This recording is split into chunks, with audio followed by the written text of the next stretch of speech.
بسم اللہ الرحمن الرحیم۔ السلام علیکم۔ آج میں اسلام آباد اور راولپنڈی کی عوام سے مخاطب ہوں۔ جیسا کہ آپ سب جانتے ہیں، کل روز جمعہ 4 اکتوبر کو عمران خان صاحب نے ڈی چوک میں احتجاج کی کال دی ہے۔ میں آج تمام اسلام آباد راولپنڈی کی عوام سے درخواست کرتا ہوں کہ کل کے احتجاج میں اپنی شرکت یقینی بنائیں، اپنے گھروں سے نکلیں، اس احتجاج کو کامیاب بنائیں۔ پہلے بھی آپ لوگوں نے اسلام آباد اور راولپنڈی کے تمام جو احتجاج تھے، جلسے تھے، آپ لوگوں نے بھرپور شرکت کر کے کامیاب بنایا۔ اب وقت آ چکا ہے کہ اس احتجاج کو کامیاب کریں۔ جو کل کا احتجاج ہے انتہائی اہم اور بہت ضروری ہے اس کو کامیاب کرنا۔ جیسا کہ آپ سب جانتے ہیں، یہ امپورٹڈ حکومت، یہ ظالم حکمران، یہ فرعون ایک آئین میں ترمیم کرنے جا رہے ہیں، قاضی فائز عیسیٰ صاحب کی ایکسٹینشن کرنے جا رہے ہیں۔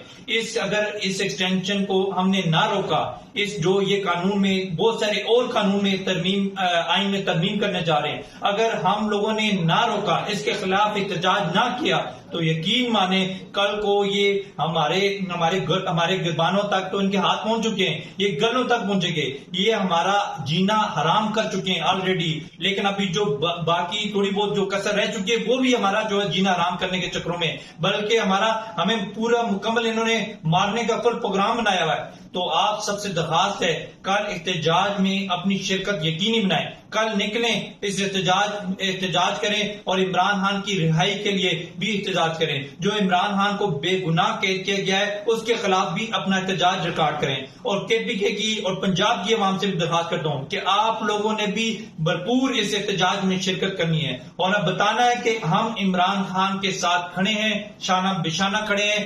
یہ جو آئینی ترمیم کرنے جا رہے ہیں، یہ عوام اس کو مسترد کرتی ہے، عوام اس کو ریجیکٹ کرتی ہے، جو یہ آئین کی جو ترمیم کرنے جا رہے ہیں۔ ہم اس کے خلاف احتجاج کریں گے، پرامن احتجاج ہوگا۔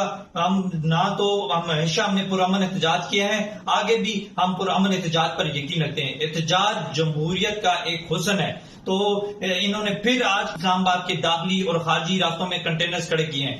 احتجاج کرنا ہمارا جمہوری حق ہے، لیکن اس جمہوری حق کو ہم سے چھینا جا رہا ہے، عوام کے حقوق کو چھینا جا رہا ہے۔ پہلے بھی انہوں نے پاکستانی عوام کے حقوق کو پامال کیا، پاکستانی عوام کے حقوق انہوں نے چھینے۔ ابھی پھر ہمیں پرامن احتجاج کرنا ہمارا جمہوری حق ہے، لیکن ہمیں پرامن احتجاج کرنے کا اجازت نہیں دی جا رہی۔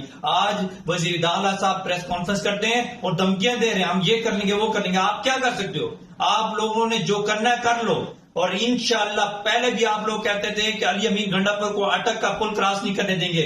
ہم نے اٹک کا پل کراس کیا، پنجاب میں داخل ہوئے اور آپ کو دکھایا کہ ہم داخل ہو سکتے ہیں، لیکن ہم چاہتے ہیں کہ یہ پرامن طریقے سے نظام چلے، پرامن طریقے قانون اور آئین پر ہم اس کو فالو کرتے ہیں اور مانتے ہیں۔ ہمارا لیڈر بھی قانون اور آئین کو مانتا ہے، فالو کرتا ہے اور فالو کرنے کی ہدایات جاری کرتا ہے جیل سے، اور ہم ابھی بھی قانون اور آئین کے مطابق ہم اس نظام کو چلانے کی کوشش کریں، لیکن آپ ہمیں مجبور کر رہے ہو۔ پہلے آپ لوگوں نے کہا لاہور نہیں پہنچ سکتے، ہم نے لاہور پہنچ کر جلسہ گاہ میں پہنچ کر ہم نے بتایا ہم پہنچ سکتے ہیں، لیکن آپ لوگوں نے ایک گنڈا گردی بدماشی آپ لوگوں نے ایک بنائی ہوئی ہے۔ ابھی پھر آپ کو کہہ رہے ہیں ہمیں پرامن رہنے دیں، ہمیں پرامن رہنے دیں، جس طرح علی امین گنڈاپور صاحب نے واضح پیغام دیا ہے، اگر آپ لاٹھی چارج کرو گے تو بدلے میں ہم بھی لاٹھی چارج کریں گے۔ اب آپ ایک ہاتھ سے شیل مارو گے، ہم 10 ماریں گے، تو اگر آپ 10 ربڑ کی گولیاں مارو گے، ہم 100 ماریں گے۔ تو لہٰذا اس ملک کو تقسیم مت کرو، اس ملک میں امن رہنے دو، قانون اور آئین کے مطابق آپ لوگ بھی چلو، اور ہم بھی الحمدللہ پاکستان تحریک انصاف اور پاکستان تحریک انصاف کے فالوور سپورٹر آئین اور قانون کو مانتے بھی ہیں اور اس پر عمل درآمد بھی کرتے ہیں۔ اس کے حساب سے انشاءاللہ احتجاج کریں گے۔ آپ سب کا بہت شکریہ۔ پاکستان زندہ باد، عمران خان زندہ باد۔